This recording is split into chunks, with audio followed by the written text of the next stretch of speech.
I'm so excited. I can now share my idea with you guys. Google Gemini created a storybook AI agent that can actually create a storybook version of anything you want. And I took the time to create a storybook version of my project. I understand you. Let's listen. I understand you.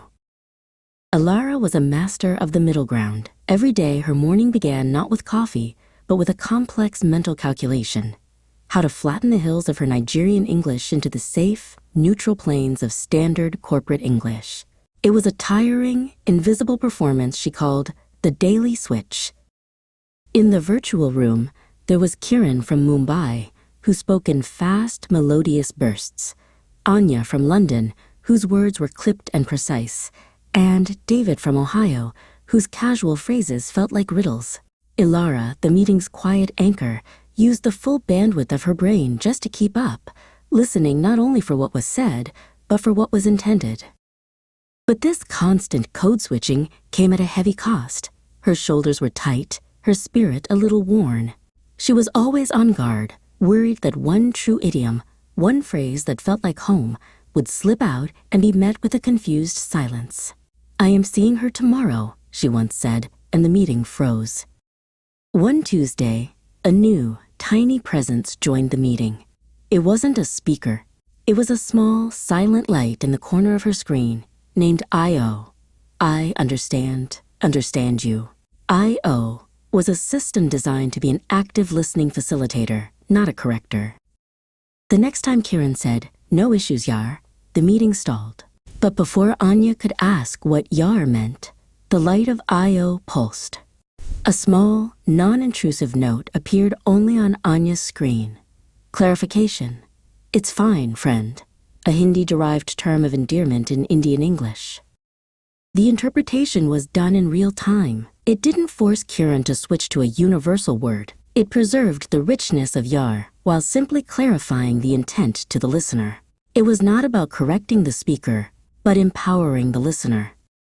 A few minutes later, Alara spoke her true, natural self. She used a phrase common to her community, a slightly different way of framing a question. Her heart paused, waiting for the familiar confusion. This time, I.O. glowed for David. Clarification, "Could you pop round for tea?" is a request to come over for a meeting/chat, common in UK English usage, implying a direct invitation. The clarification wasn't for Ilara's Nigerian English phrase, but for Anya's response, which used a UK English idiom, a phrase Ilara had already learned to interpret, but which now confused David.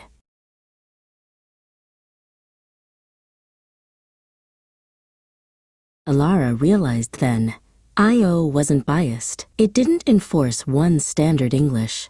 It simply looked for the ambiguity, the spot where the meaning might break, and fixed the bridge right then and there. Every accept or reject of a clarification, logged securely and invisibly, made the system a little wiser, a little fairer.